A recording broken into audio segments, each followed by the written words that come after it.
welcome everybody. Good afternoon, good morning, good evening, depending on which of the many time zones you're in. We are so happy to be back learning with you again with Midrash on the Parashah with Rabbi Dr. Samuel Lebens. I've already invited, I think, all of you to become panelists, but if there's anyone I've missed, I'll invite you to become a panelist. It just means that you can turn on your camera if you wish, and we can see your lovely faces.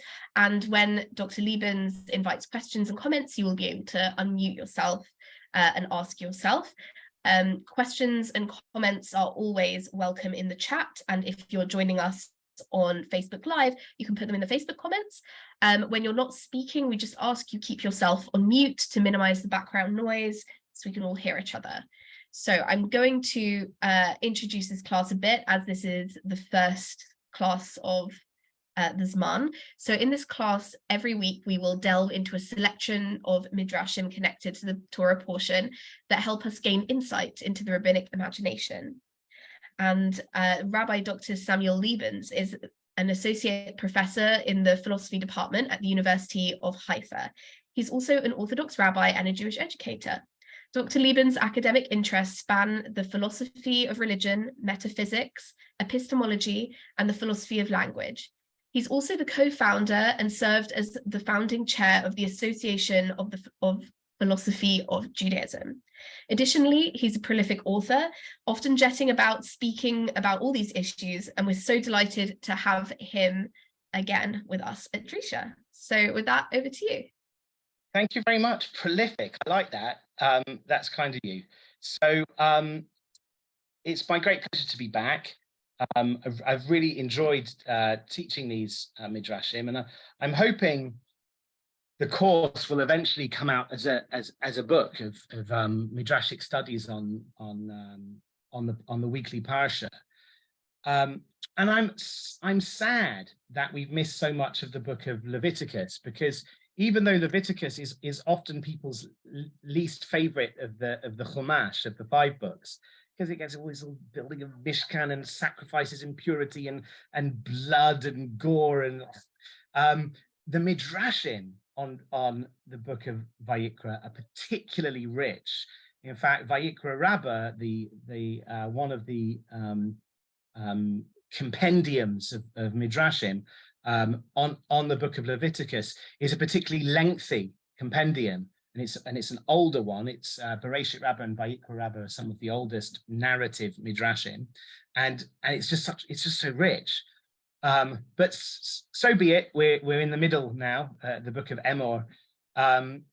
What I like to sketch when I discuss the book of Vayikra is the narrative arc of the book itself, which after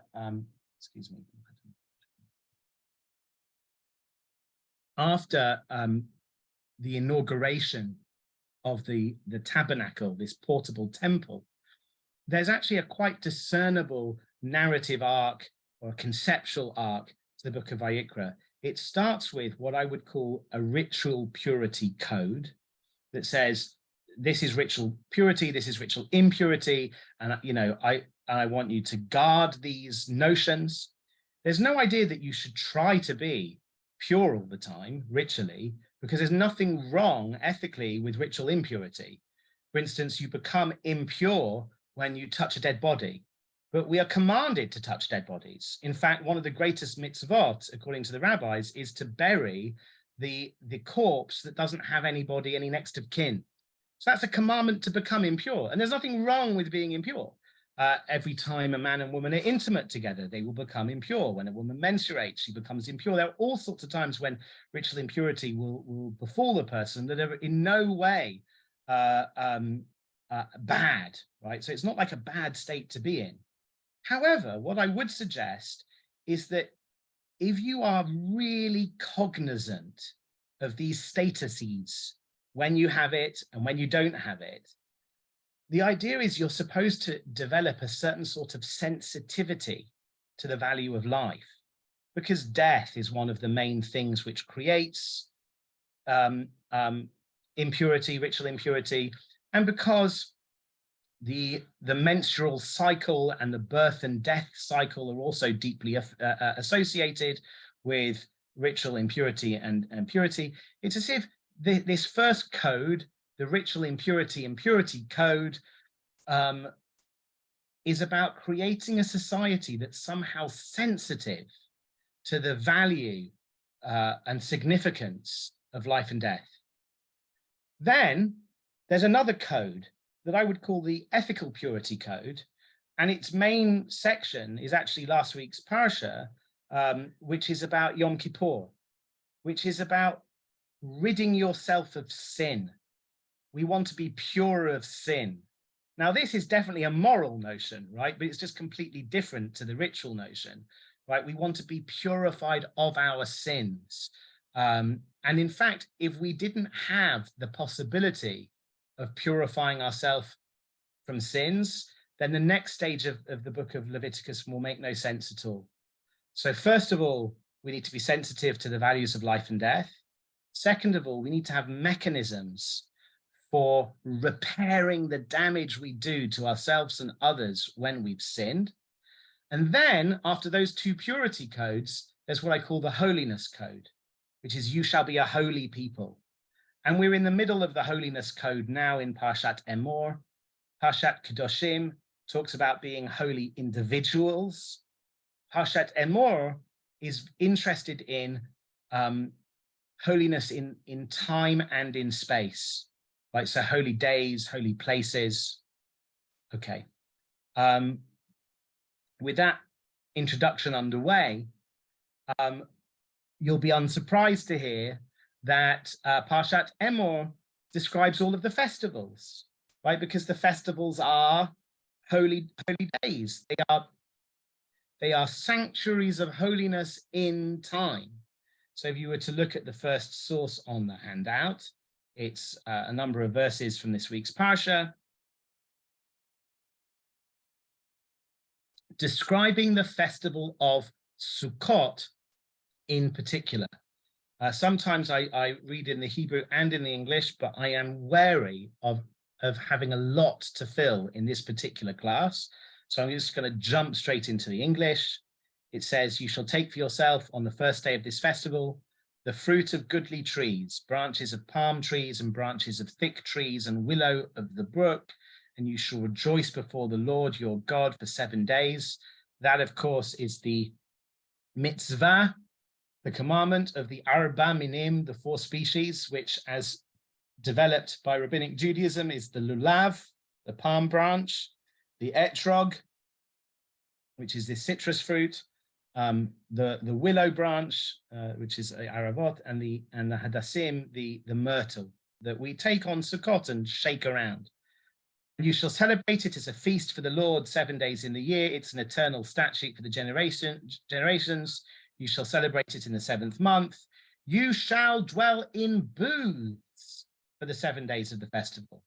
Every citizen of Israel, kol ezrach, every citizen of Israel shall dwell in booths, in order that future generations will know that I, God, made the Israelite people live in booths when I brought them out of the land of Egypt. I am the Lord your God.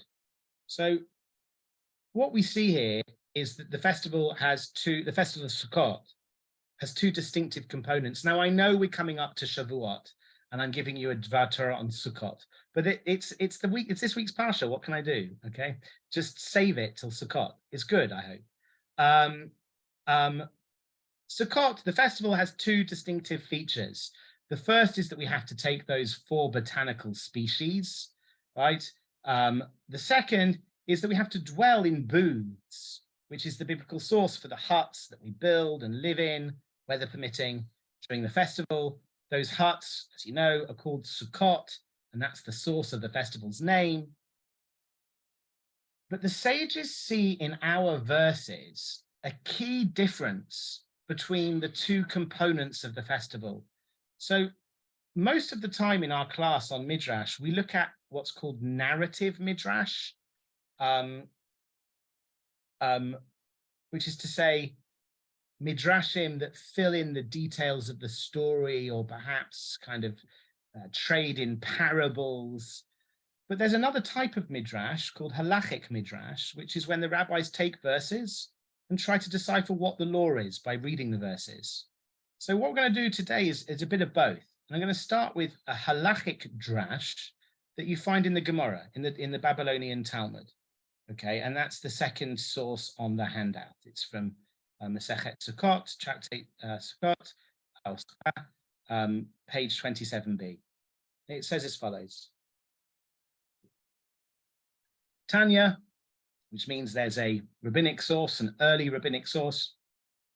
Rabbi Eliezer Omer, Rabbi Eliezer says, Kishem she'ein adam yotzei yidei chovato b'yom tov harishon shel chag v'lulavo shel chaveiro, just as a person doesn't fulfill his duty on the first day of the festival of Sukkot with a lulav that's borrowed from a friend, dichtiv, as it says in the verses that we've looked at already, ulakachtem lachem, you shall take for yourselves, Bayom Rishon, pre-8 Hadar Kabot Marim. You should take for yourselves, and it just lists the 4 species. What Rabbi Eliezer learns from that verse is Mishelachem. They should belong to you. And just as the lulav and etrog need to belong to you, you can't even borrow them from a friend. Kach, so too, ein adam yotzei yidei chovato, b'sukato shal chaveiro. You can't fulfill the mitzvah of Sukkot if you're in somebody else's sukkah. Where does he get this from? He gets it not from this week's Parashah, but from Parashat Re'eh in the book of Deuteronomy, when Moshe summarizes all of the festivals that are listed in this week's Parashah, Parashat Emor. Moshe says, Chag HaSukkot ta'aseh lecha shivat yamim. You should make for yourself the festival of Sukkot for 7 days. What does Rabbi Eliezer learn from that? Mishelcha. You should make it for yourself. It should belong to you. So this might be confusing to some people who actually know the halachas of Sukkot, because we don't rule like Rabbi Eliezer. But if we did, this would be the law. When you shake the lulav and etrog, it needs to be yours. You have to own it. And that actually is the halacha with lulav and etrog. And in fact, that's why you might see people going through this rigmarole when they're sharing a lulav and etrog. They say, oh, I now give you my lulav and etrog. They are now yours. And only if they're yours can you shake them, because you can't do the mitzvah on a borrowed lulav and etrog. So you give them, right? Rabbi Eliezer says the same thing about sukkah. So if you invite your friends to come and have a meal with you in your sukkah, they don't get the mitzvah. They can't make the bracha of leishev basukkah if they're visiting you that night. That's what Rabbi Eliezer thinks, because it's exactly the same wording, right? V'lekachtem lachem, you should take for yourselves the lulav and etrog. And in Parashat Re'eh, Moshe says, Chag HaSukkot ta'aseh lecha. The whole festival needs to be made by you. But the sages disagree with Rabbi Eliezer, thankfully, because if they didn't, we wouldn't be able to invite guests over for meals in our Sukkot. What do they say? Chachamim omrim, afal pi sha'amru ein adam yotzei yedei chovato b'yom tov harishon b'lulavo shel chaveiro. Even though we say, yes, Rabbi Eliezer, you're right, a person cannot fulfill his obligations with the 4 species if they belong to his friends. Aval yotzei yedei chovato b'sukato shel chaveiro. You are able to discharge your obligation to dwell in a sukkah by dwelling in the sukkah of a friend. Dichtiv, because it says, Kol ha'ezrach b'Yisrael yeshvu b'sukkot. Every citizen of Israel should sit in huts. And I love this limud. This is halachic midrash. And what the rabbis learn from that verse is melamed. It teaches us Shekol Yisrael re'uyim leishev b'sukkah achat. All Israel are worthy of sitting together in one sukkah. Every citizen of Israel should live in booths. And what the rabbis hear in that phrase, every citizen, is they hear an element of egalitarianism. There's no distinction between man and woman. There's no distinction between kohen and zar, like a priest and an alien. There's no difference between proselyte and native-born Jew. Kol ezrach. So they hear this element of egalitarianism. Say, wouldn't it be lovely if, if only we could find a sukkah big enough, every single Jew should sit in the same sukkah. So of course you don't have to sit in a sukkah that belongs to you. That would go against the spirit of that verse, as Chazal, as the sages read it. But the Gemara then has some clearing up to do, right? It says, "V'Rabbanan haylacha ma'dashi bei." Rabbi Eliezer makes a halachic midrash on Moses's use of the word lacha when he says, "Chag HaSukkot ta'aseh lacha," you should make for yourself the festival of Sukkot. Rabbi Eliezer makes a halachic midrash on that word, and he learns from that word that the sukkah has to belong to you. What do the rabbis do with that word? Because the idea is that in halachic midrash, you can't leave any word superfluous. So the Gemara says, oh, well, the rabbis have an answer. Mibayele lemu'ute gezula. That word, it needs to belong to you, comes to exclude the case of a stolen sukkah. So there is a similarity between sukkah and lulav, even for the sages. And the similarity is this. It either needs to belong to you or at least be borrowed. In the case of lulav, it needs to actually belong to you. In the case of sukkah, it needs to at least be borrowed. So what they share can't be stolen. You can't go to someone's sukkah without their permission, right? So that's what the rabbis learn from that word lacha. Rabbi Eliezer takes it further and says, no, the sukkah needs to belong to you. No, because I don't go that far, but at least it can't be stolen. Okay. Aval she'ula kativ kol ha'ezrach. But you can have a borrowed sukkah because after all, it says all citizens. Rabbi Eliezer, Hai kol ha'ezrach my avidle. But what did Rabbi Eliezer do with that beautiful egalitarianism of kol ha'ezrach? Doesn't that teach you that all Jews could sit in one sukkah and therefore you don't need to own the sukkah in which you sit? No. Says the Gemara mibayele. He needed that phrase kol ezrach because it taught him another halacha. What was the halacha? Leger sheyitgayer bentayim v'katan shenigadel bentayim. It teaches us that a non-Jew who becomes Jewish during the festival is chayav in the mitzvah of sukkah, or a minor who becomes bar or bat mitzvah during the festival now has the mitzvah of sukkah. He learns that from kol ezrach. The rabbis, however, as you'll see, felt that was an overshoot. The rabbis say, Rabbanan, what do they say? Since we already have a rule, an established halacha, according to which if you were too late to build your sukkah on the first day, or if it fell over on the first day, you can build it in the middle. You can build your sukkah on Chol HaMoed. You can build your sukkah on the second, third, fourth, fifth, and sixth day of the festival. You don't need to tell me. You don't need to provide me a verse to teach me about the person who becomes bar or bat mitzvah or the non-Jew who becomes a Jew. It's already evident. Okay, fine. That's your halachic drasha. I think there's a lot going on, okay, in the position of the sages in particular, the position which becomes the halacha. Before I get to that, let me share with you the piece of narrative midrash that I wanted to share with you, and then we'll tie things together, okay? But what I want you to remember from Chazal is that lulav and sukkah are different. Lulav needs to belong to you, sukkah can be borrowed, but lulav and sukkah are the same in this respect. They can't be stolen. Can't be stolen, okay?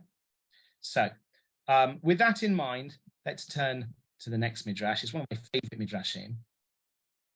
Midrash from Vayikra Rabbah. And it says as follows. Amar Rabbi Levi, Mi shelokeach lulav gazul, lama hadavar domeh. Somebody who takes a stolen lulav, what's that like? What's it similar to? Lilistin. It's similar to bandits, although that word's in the plural, it quickly becomes singular, a particular bandit. Sheyoshev b'farashat drachim, he was sitting at the crossroads, kapeach la'ovrim v'shavim, and anyone who would pass by is a highwayman, he's a robber. The bandit would rob those who pass by the crossroad. Chadzman ava aloi chad ligion limgebe dimosia dahi medinta. Now, if you don't understand that, that's because it's really, really thick Aramaic, and I had to look up at least one word there, ligion. What it means is this: one time, a legate, and now I'll have to translate what a legate is. A legate is something like a delegate of the king. Okay, so the legion is a legate is a delegate. I'll just say delegate from now. Okay, the king's delegate, right? One day, the king's delegate passed by Limgebe Dimosia to collect tax in that province.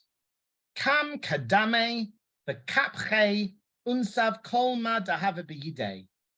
The bandit stood up and accosted the delegate, the tax collector, and stole from him everything he had in his hands. Now, so far, you might think this is a happy story because tax collectors don't seem to be favored individuals, and he got his comeuppance. We're always on the side of the bandit when it's a bandit versus a tax collector. But let's see what happens in the continuation of the story. Bata Yomin, after some time, it's Tayad Hahu Lister. They caught that bandit. The Itchavash Bapilaki. They incarcerated him in the prison. Shma Hahu Ligiona.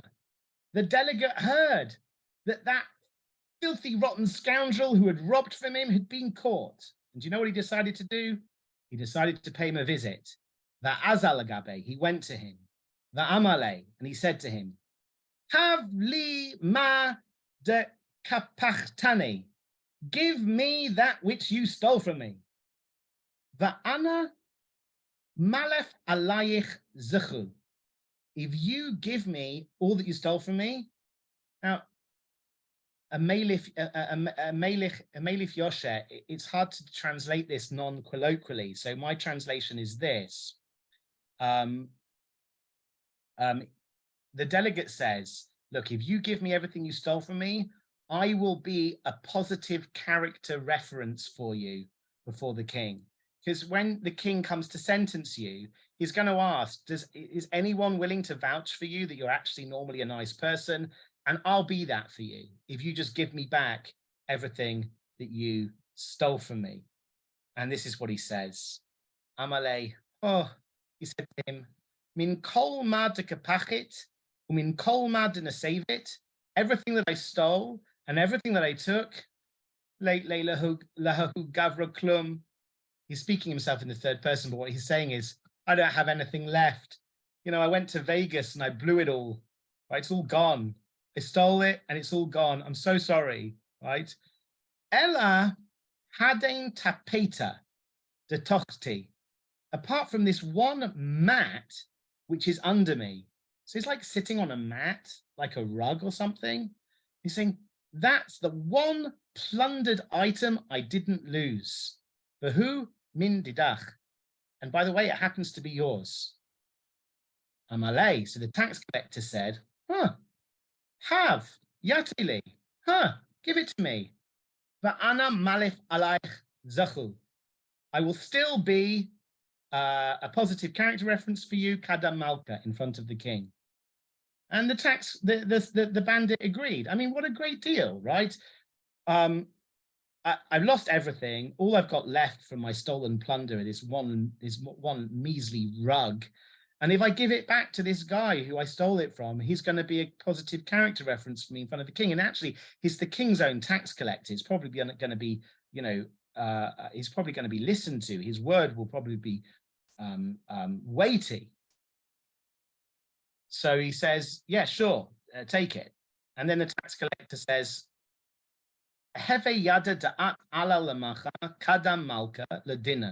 you should know that tomorrow you're going to be taken to court in front of the king for judgment.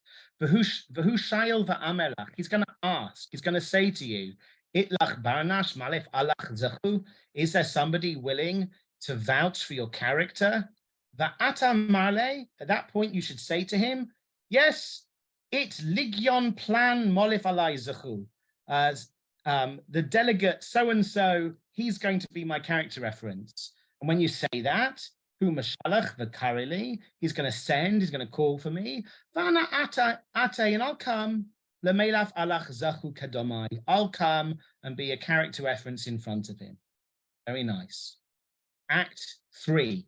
So Act 1 was the bandit stealing from the taxman. Act 2 was the taxman visiting the bandit in prison, and they made this deal. Act 3 is in the courthouse, lamachar, the next day. Or kimte kadam malka, the dinner. They stood him in front of the king for judgment. Sha'ale malka, the king asked him, Itlach barnash malef alach zachu, is there someone willing to testify to your character? Amale, he responded, funny you should ask. It ligyon ploni malef alai zachu. The such and such a delegate, he's agreed to be my character reference. Shlach malka v'kariale, so the king sent for him and called him. Amale, he said to him, Chachem at, you are a very smart guy. I mean, I don't just choose anybody to be my tax collectors. You're a wise man. Aladen gavra zachu, do you think this guy has any merits? Amale, this is what he responded. Brace yourself, everybody. Chachem ana, yes, I am wise. Kadshlach tani lemigbe di mosya datahu minta. When you sent me to collect taxes from this province, kam kadamai v'kapach v'nasaf kolma dahave imi. That scoundrel, I mean, I'm adding the word, but that's what he means. That scoundrel stood up in front of me and robbed me for every single thing I had on me. V'hadain tapeta, dehumin didi, and this mat that was found with him, mashid aloi, testifies against him. It proves he really was the burglar who stole from me. So he really did a number on him. He said he was going to be his character reference, but it was all just a ruse to get that mat so that he could bring the mat to court as evidence that this guy really did steal from him. Terrible thing. And then look what happens at the end of the story. Kol ha'am savchin va'amrin. All of the people yelled out and said, Oy lo lazeh, woe to this one, shena'asa sanigoro katigoro, whose defense counsel became a prosecutor. Now here's the key lines, just one line, okay? Very often the Midrash will give you a parable and then it will spell out for you how the parable's supposed to work. And it doesn't always work. And you got to kind of be sensitive to where the analogy is tight and where the analogy isn't so tight. So let's have a look. Kach, so too, Adam lokech lulav liskotbo. A person takes a lulav, he takes the 4 species in order to accrue merit thereby. V'im haya gazul, but if the lulav is stolen, do you know what happens? The lulav itself screams out, it's soveach, it screams, lifnei HaKadosh Baruch Hu, in front of God, and it says, Gazulani, chamusani, I was stolen, I was plundered. Umalchei hasharet, the ministering angels, they say, Oy lazeh, shena'asa sanigoro katigoro, whose defense counsel has become his own prosecution. Now, where was I? 1 second. As is so often the case, like I said, and as I hope as regular readers regular readers of Midrash and regular students in this course, for those of you who are not new, you'll be expecting that there's going to be a subtle mismatch between the parable and the case that we're supposed to be talking about. And here's the clearest way to see it. I want you to list in your head the 5 characters, and I'm using the word character loosely, the 5 characters that appear in the mashal, in the parable. They are the king, the highwayman, i.e. the criminal, the tax collector, i.e. the victim of the crime, the mat that belongs to the official. I told you I'm using the word character very loosely, right? The mat, and the audience in court who go, oh, woe unto him, right? 5 characters, the king, the highwayman, the taxman, the mat, and the court. But in the end of the Midrash, where the parable is unpacked for us, you only actually find 4 characters mentioned. There's God, there's the person who stole the lulav, there's the lulav itself, which does the screaming in the court, and there's the angels. The king corresponds to God. The highwayman corresponds to the person who stole the lulav. The angels correspond to the audience in court. But the official, the taxman, and his mat, who appear as 2 separate characters in the mashal, they get merged into one character when the parable is unpacked in what we call the nimshal, which is the analog of the analogy. They both get merged into the lulav. A character, the lulav, that both gets stolen and then screams out itself in protest before the King of Kings. What's going on here? Merging the king's official and the official's mat into one character, it's as if the Midrash doesn't want to distinguish between the item that was stolen, that's the lulav, and the person from whom it was stolen. Because the item itself screams out, I'm stolen, I'm plundered. You don't need the person from whom it was stolen to appear in court. When you look at an object, do you see just the object, or do you see, in some broader sense of the word, what that object stands for? You see, I think, this is why one of my favorite Midrashim, I think the rabbis are encouraging us through reflection upon the laws of the 4 species, which can't be stolen and which must be rightfully owned, that there is more to an object than initially meets the eye. A thief might just see a piece of silver, but he doesn't see that it might be a family heirloom passed down by generations of a family, absorbing in each generation of that chain new layers of significance for its inheritors. They don't hear the candles screaming, I'm stolen, I'm plundered. And if they did, they'd hear the voice of all of those generations of people who handed it down. An ethical consumer is someone who doesn't just see the objects in front of her, but she tries to understand their ethical and social significance. So a stolen lulav and a rightfully owned lulav will look exactly the same from the outside. But according to the rabbis, they're not the same. One of them accrues merit to its owner. The other one is screaming out for justice. It's just we're not sensitive enough to hear them. Okay, now, if you've looked at the handout, you'll see that there's some Karl Marx coming. Okay, how do we get from Midrash to Karl Marx? Well, we could take a detour through another important philosopher of politics, John Locke. Right? According to the Talmud, and here I didn't put a source, you can look if you like in Baba Kama 99a. If I own a piece of wood, and then I employ, let's say I employ Lilinaz, who's a great carpenter, and I employ her to fashion that piece of wood into a table, then even if Lilienaz spends no money on the job. She just, uses her tools and her ingenuity, and she makes a table out of my wood.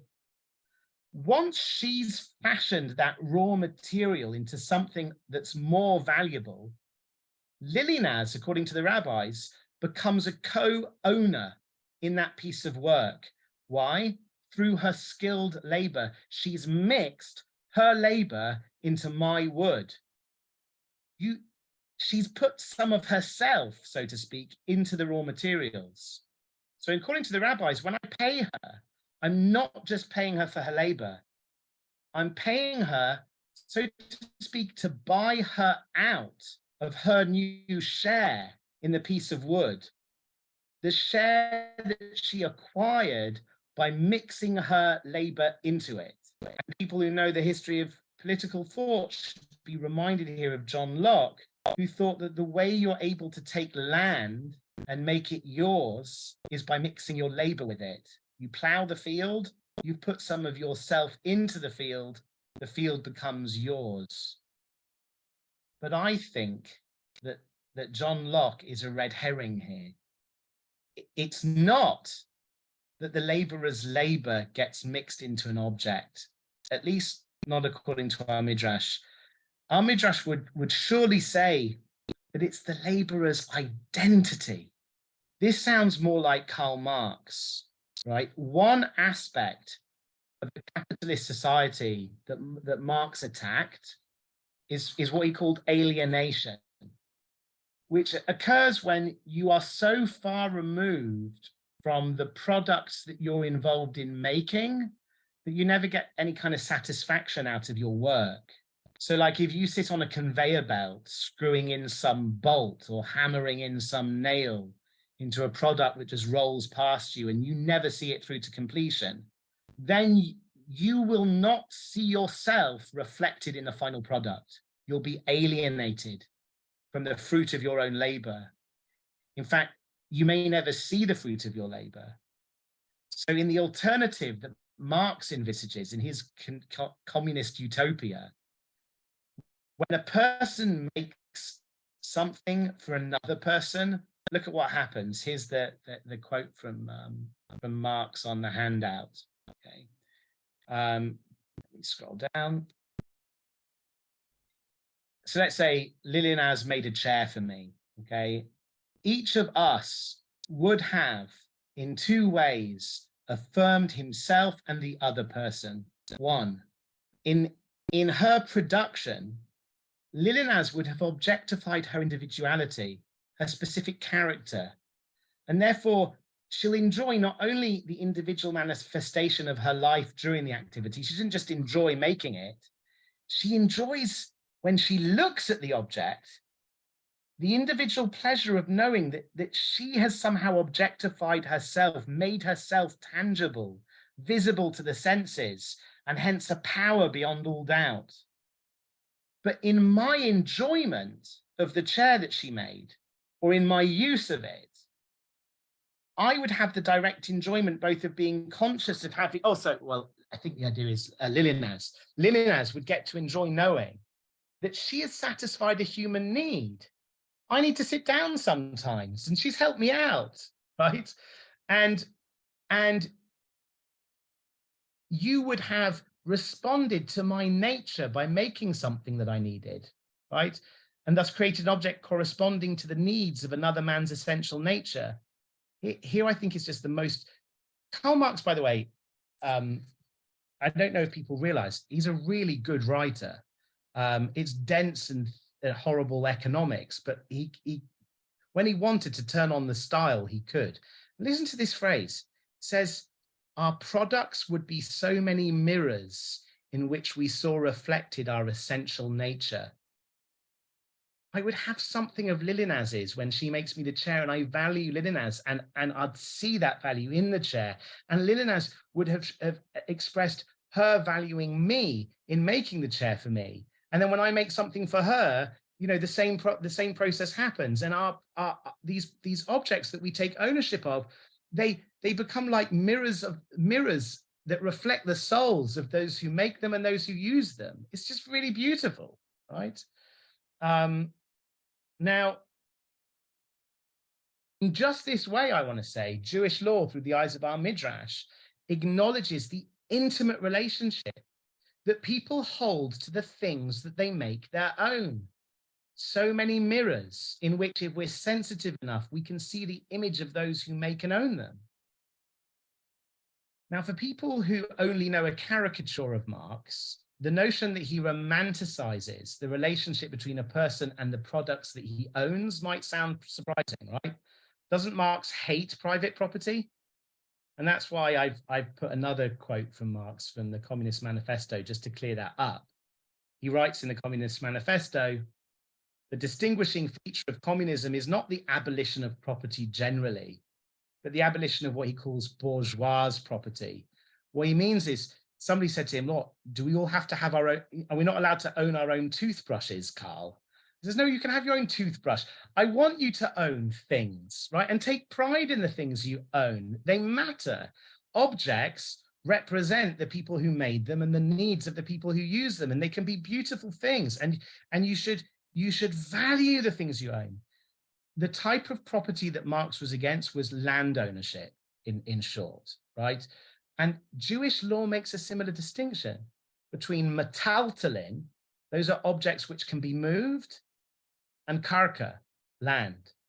And Marx thought that you shouldn't be able to own land because then you can be able to have monopolies over natural resources. And then you're doing something called owning the means of production, and that's going to create much worse inequalities. But stuff, you can own stuff as much as you like. Versace suits and Ray-Ban sunglasses and a nice Mercedes car. Sure, right? If you can fairly acquire them somehow, and he's not against owning metaltalin and taking pride in the metaltalin that you own. Okay.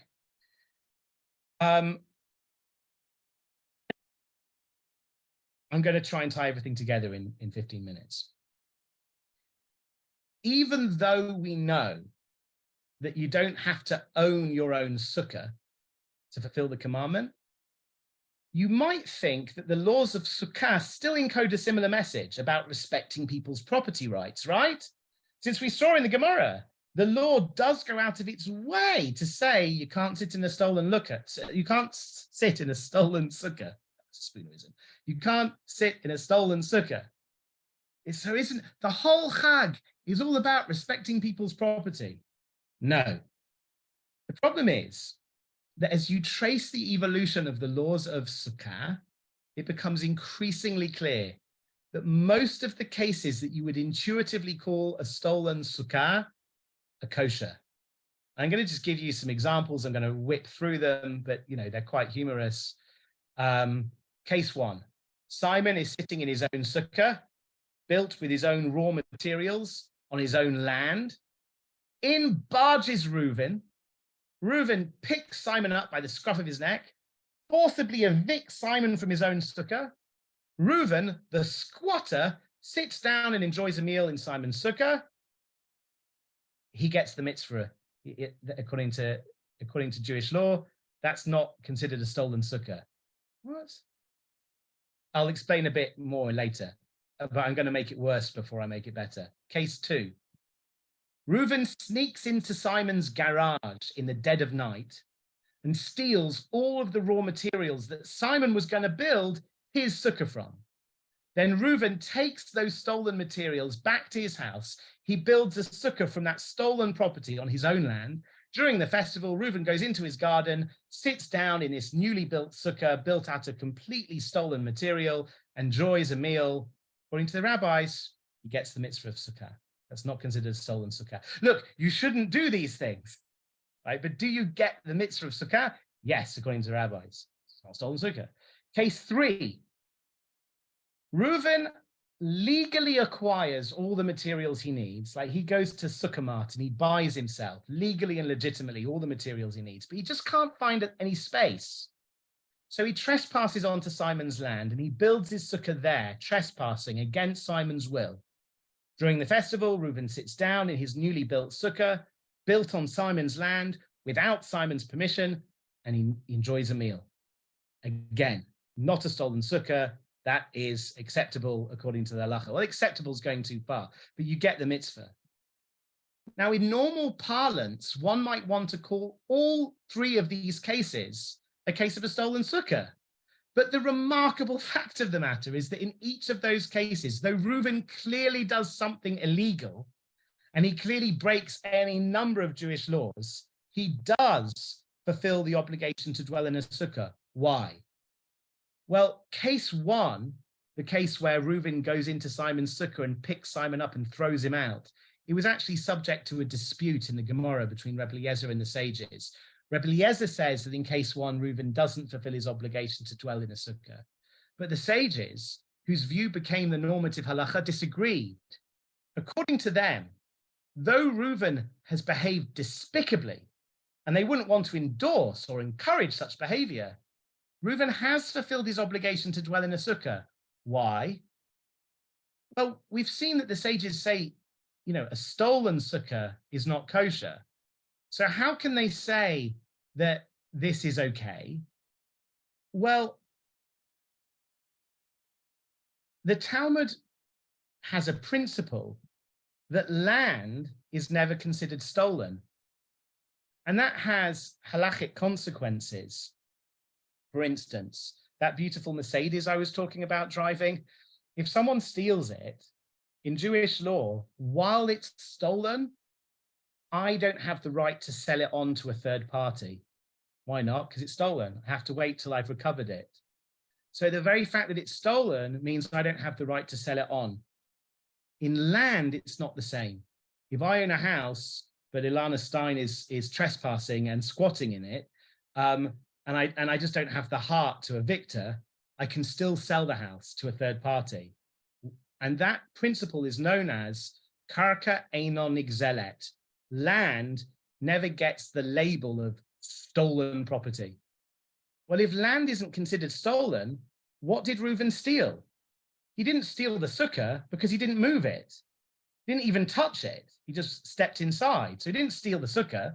He didn't steal the land because land is not considered stolen. All he did was rudely throw Simon out. In a sense, he borrowed the sukkah without permission, right? But it's not a stolen sukkah. Wow. Okay. Now, something similar goes for case 3. In case 3, Reuven builds a sukkah on Simon's land. Well, Reuven owned, did he steal the mitzvah, Elizabeth? Well, no, because he, Simon can go back in, later on perhaps. And even if he did, he still gets the mitzvah. Look, he's a terrible person. Burn in hell. But he's got one mitzvah to his name. He ate in a sukkah. And the fact that he threw Simon out doesn't invalidate that he ate in a sukkah on the festival when you're supposed to eat in a sukkah. Now, in case 3 also, Reuven built a sukkah. He owned all of the material. It's all completely legit. But he built it on Simon's land without permission. Well, land isn't considered stealable. So that's also okay, which, by the way, very often in Chutz La'aretz in particular, you go to kosher restaurants and they've built a sukkah. They've built it on the public street. And really, that's not okay. They don't have a license to do it. And I once even asked the restaurateur, do you have permission to build this sukkah here? And he says, no, but the thing is, about day 3 of the festival, you get a letter from the council saying, please take this down within 2 weeks. So according to the halacha, you shouldn't do that. You shouldn't build on someone else's land without permission. But if you do, it's a kosher sukkah. So you can say the bracha in such a sukkah, right? Because the land isn't stolen and they owned the material with which they made the sukkah. What about case 2, which is the hardest one?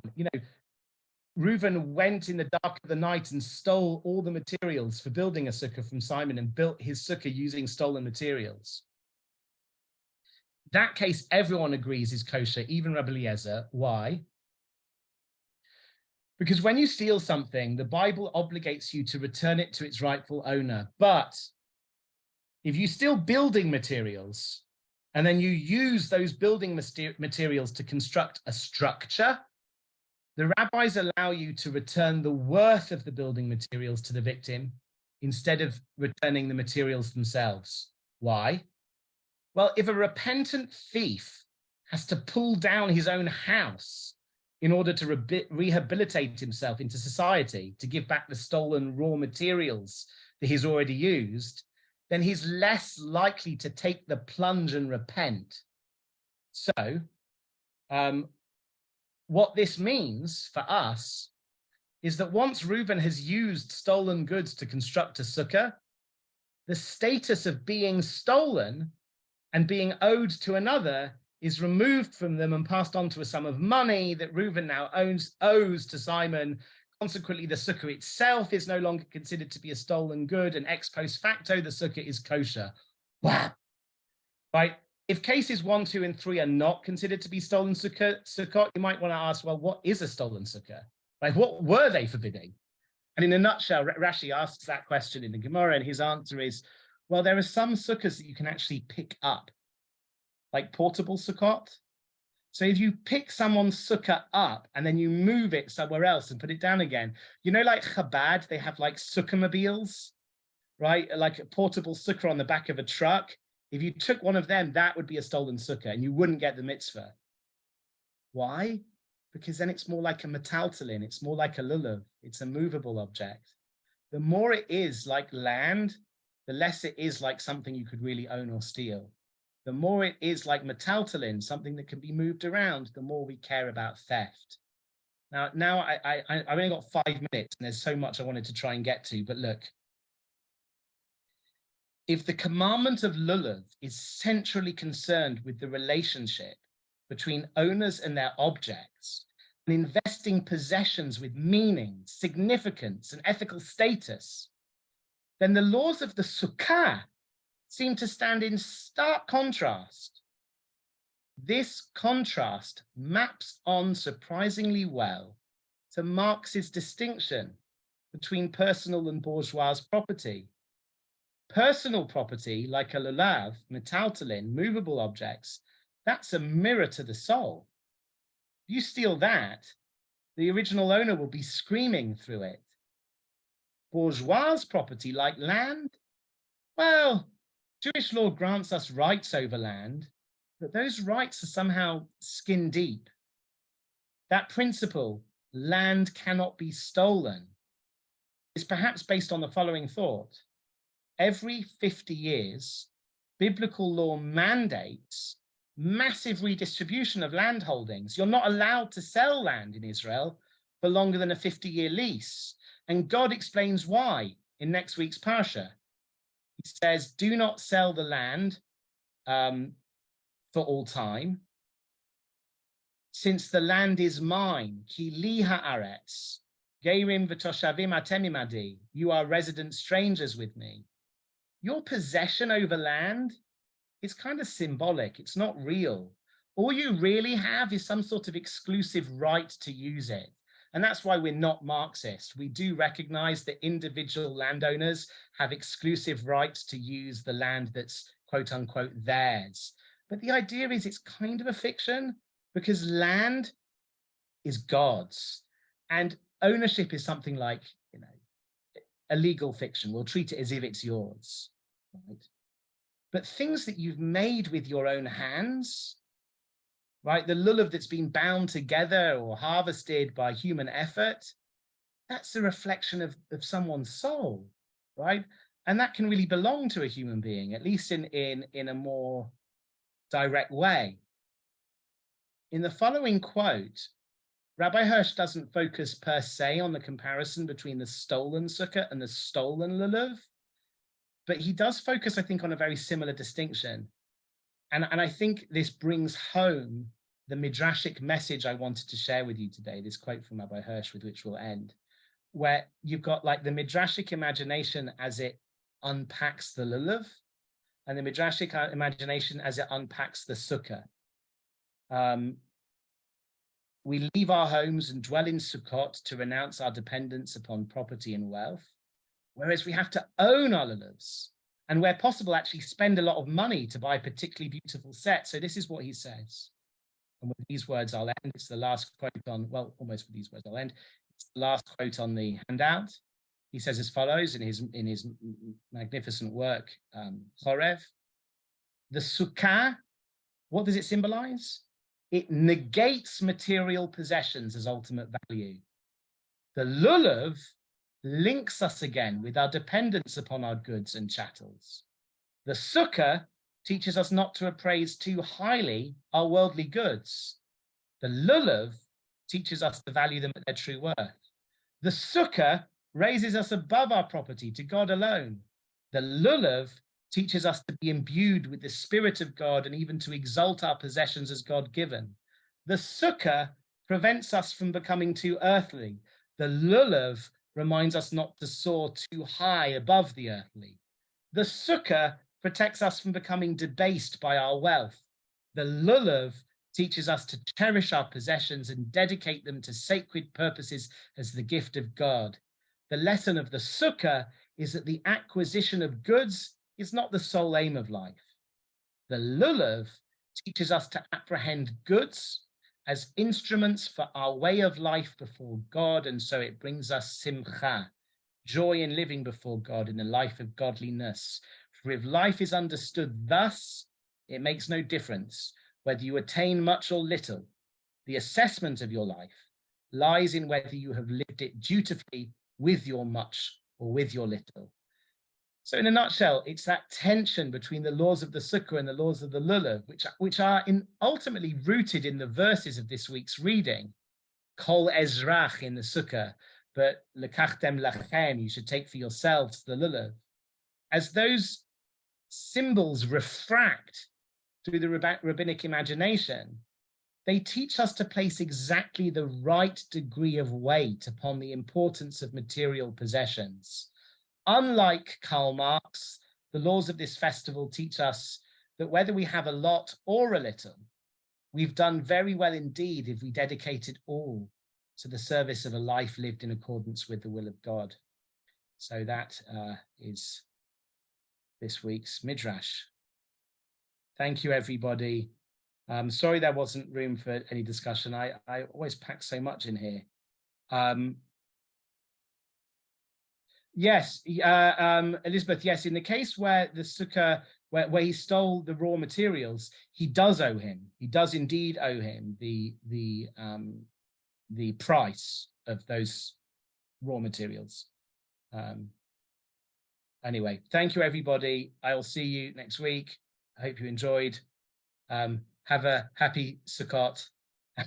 See you next week. Thank you so much, Rabbi Lebens. I just want to say thank you to everyone for being here. There will be 3 more classes of this month at the same time every week. And I just want to remind people that the Drisha Summer Kollel applications are due in this week.